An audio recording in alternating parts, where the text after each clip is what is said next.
নমস্কার বন্ধুরা, সোমা কিচেনে সবাইকে স্বাগত। আজকে আমি আপনাদের কাছে একটা খুবই সাধারণ এবং জনপ্রিয় রান্না নিয়ে চলে এসেছি। ইলিশ মাছ দিয়ে বেগুন আলু দিয়ে পাতলা ঝোল। রান্নাটা প্রথম থেকে শেষ পর্যন্ত দেখার অনুরোধ রইল। আর আমার চ্যানেলটাকে যদি এখনো পর্যন্ত সাবস্ক্রাইব না করে থাকেন তাহলে অবশ্যই সাবস্ক্রাইব করে আমার পাশে থাকবেন। এখানে আমি মাছটাকে ভালো করে ধুয়ে পরিষ্কার করে নিয়েছি আর আলু বেগুনটাকে এরকম লম্বা লম্বা করে আমি কেটে নিয়েছি। বেগুন আলুটাকেও আমি পরিষ্কার করে কিন্তু ধুয়ে নিয়েছি। মাছটাতে আমি লবণ আর হলুদ মাখিয়ে নেব। লবণ আর হলুদ দিয়ে ভালো করে মাখিয়ে নেব। মাছটা আমি সুন্দরভাবে মাখিয়ে নিয়েছি। এবার একটা মশলা করে নেব। এখানে আমি মশলাটা করে নেওয়ার জন্য একটা মিক্সারের জার নিয়েছি। এই জারের মধ্যে আমি দিয়ে দেব দুটো শুকনো লঙ্কা, ঝালটা যেটা বুঝে দেবেন। আর আমি এখানে দেব 1 চামচের মতন জিরে। আর আমি এখানে দেব পেঁয়াজ কুচি। সামান্য জল দিয়ে এটাকে আমি পেস্ট বানিয়ে নেব। আমি এখানে রান্নাটার জন্য একটা কড়াই বসিয়ে নিয়েছি।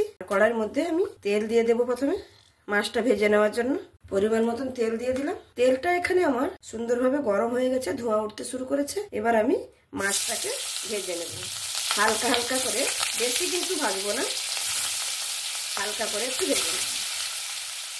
মাছটা এখানে আমার এক সাইড ভাজা হয়ে গেছে। আমি উল্টো করে নিচ্ছি। এবার মাছটাকে উল্টে দিচ্ছি।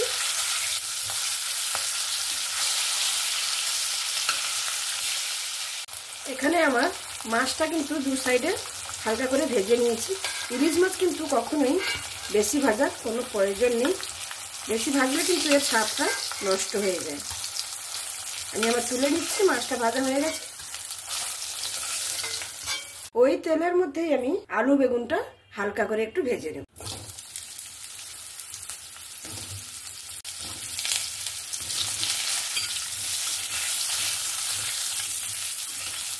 আর আমি এখানে পরিমাণ মতো একটু লবণ দিয়ে দেব।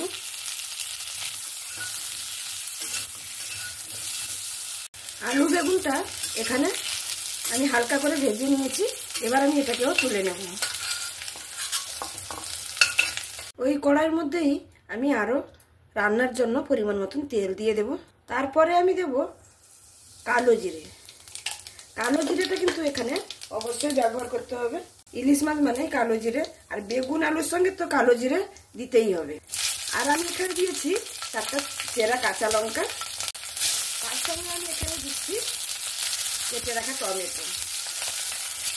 এখানে আমার টমেটো, কাঁচা লঙ্কা আর কালো জিরেটা ভালো করে ভাজা হয়ে গেছে।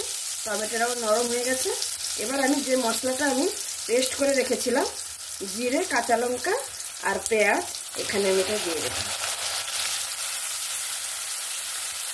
এখানে আমি মশলাটাকে 2-4 বার মতো নাড়াচাড়া করে নিয়েছি।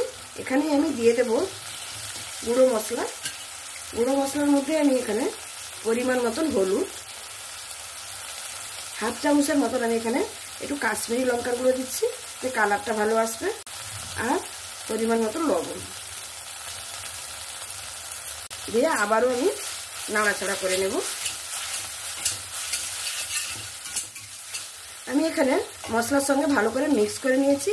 এবার যে মশলা ধোয়া জলটা ছিল সেটা দিয়ে আমি মশলাটাকে আরও 2 মিনিটের মতো কষিয়ে নেব। এই রান্নাটা কিন্তু গরম ভাতের সঙ্গে খেতে অসাধারণ লাগে। খুবই কম মশলা দিয়ে একটা সুস্বাদু রান্না করা যায়। এই রান্নাটা যদি এই পর্যন্ত আপনাদের ভালো লেগে থাকে তাহলে অবশ্যই আমার সঙ্গে থেকে লাইক, শেয়ার, কমেন্ট, অবশ্যই সাবস্ক্রাইব করে আমার পাশে থাকবেন। আর যদি খুব ভালো লাগে তাহলে বন্ধুদের সঙ্গেও শেয়ার করার অনুরোধ রইল। মশলাটা এখানে আমার কষানো হয়ে গেছে, দেখতেই পাচ্ছেন সুন্দরভাবে কষিয়ে নিয়েছি। এবার এখানে আমি বেগুন আলু যেটা ভেজে রেখেছি সেটা এখানে দিয়ে দেব।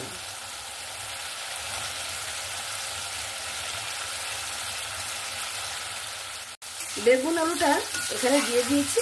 দিয়ে আমি মশলার সঙ্গে ভালো করে মিক্স করে নিচ্ছি। এরকম করে নিলে কি হবে, বেগুনের ভেতরেও মশলাটা সুন্দরভাবে চলে যাবে আর আলুটাও মশলার সঙ্গে মেখে খেতে কিন্তু অসাধারণ লাগবে।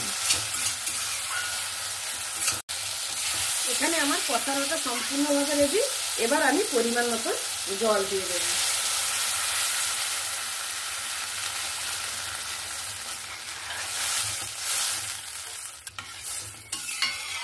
জলটা এখানে আপনারা যে যার পছন্দ মতন দিয়ে দেবেন, যে যেরকম জুস খেতে পছন্দ করেন সেরকমভাবেই জলটা কিন্তু এখানে দিতে হবে। আমি যেহেতু এখানে পাতলা ঝোল করছি তাই আমি একটু পরিমাণে বেশি জল দিয়েছি। এবার আমি এটাকে 3-4 মিনিটের মতন ঢাকা দিয়ে দেব, একটা ঢাকনা দিয়ে। আমি এবার ঢাকনাটা খুলে দেখে নেব। দেখুন আর আলুটা কতটা সেদ্ধ হয়েছে দেখি। হ্যাঁ, আলুটা প্রায় সেদ্ধ হয়ে এসছে। এবার আমি এখানে মাছটা দিয়ে দেব। মাছটা দেওয়া হয়ে গেল। এবার আবারও আমি 3-4 মিনিটের মতন ঢাকা দিয়ে দেব। এবার আমি ঢাকনাটা খুলে দেখব। দেখুন তরকারিটা কত সুন্দর দেখতে হয়েছে, কালারটা কত সুন্দর এসছে। আমার এখানে রান্নাটা হয়ে গেছে। আমি এখানে আলুটা চেক করে নেব। দেখুন আলুটা একদম সেদ্ধই হয়ে গেছে বা রান্নাটা হয়ে গেছে। আমি এবার নামিয়ে নেব। নামানোর আগে আমি এখানে ধনেপাতা কিছু রেখেছি, ধনেপাতাটা দিয়ে নামিয়ে নেব।